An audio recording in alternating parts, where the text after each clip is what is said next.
Judge ಸಾಹೇಬ್ರೆ, ನಮ್ಮನ್ನು ವಿನಾಕಾರಣ ಕೊಲ್ಲಾಗ್ತಿದೆ. ಮನುಷ್ಯ ತನ್ನ ನಾಲಿಗೆಯ ರುಚಿಗಾಗಿ ನಮ್ಮ ಇಡೀ ಕುಟುಂಬವನ್ನೇ ನಾಶ ಮಾಡ್ತಿದ್ದಾನೆ. ಜಡ್ಜ್ ಸಾಹೇಬ್ರೆ, ಮನುಷ್ಯ ನಮ್ಮನ್ನ ಹಸಿವಿಗಾಗಿ ಅಲ್ಲ, ತನ್ನ ಹವ್ಯಾಸ ಮತ್ತು ನಾಲಿಗೆಯ ರುಚಿಗಾಗಿ ಕೊಲ್ತಿದ್ದಾನೆ. ನಾವು ಮಾತನಾಡ್ಲಾರೆವು. ನಾವು ಪ್ರಾಣಿಗಳು ಹೌದು, ಆದ್ರೆ ನಮಗೂ ಕುಟುಂಬಗಳಿವೆ. ನೀವು ನಿಮ್ಮ ಕುಟುಂಬವನ್ನು ಎಷ್ಟು ಪ್ರೀತಿಸ್ತೀರೋ ಅಷ್ಟೇ ನಾವು ಕೂಡ ನಮ್ಮವರನ್ನ ಪ್ರೀತಿಸ್ತೀವಿ. ಕಾನೂನು ಕೇವಲ ಮನುಷ್ಯರಿಗಾಗಿಯೇನಾ?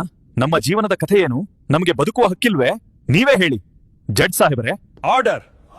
ಪ್ರಾಣಿಯಾಗಿ ಹುಟ್ಟುವುದು ಅಪರಾಧವಲ್ಲ ಮತ್ತು ಬದುಕುವುದು ಯಾರದ್ದೋ ಉಪಕಾರವಲ್ಲ. ನ್ಯಾಯ ಹೇಳೋದೇನೆಂದ್ರೆ ಪ್ರತಿಯೊಂದು ಜೀವಕ್ಕೂ ಸಮಾನ ಬೆಲೆ ಇದೆ. ಬದುಕು ಮತ್ತು ಬದುಕಲು ಬಿಡಿ. ಪ್ರಾಣಿಗಳನ್ನ ಕೊಂದು ತಿನ್ನುವುದನ್ನ ನಿಲ್ಲಿಸಿ.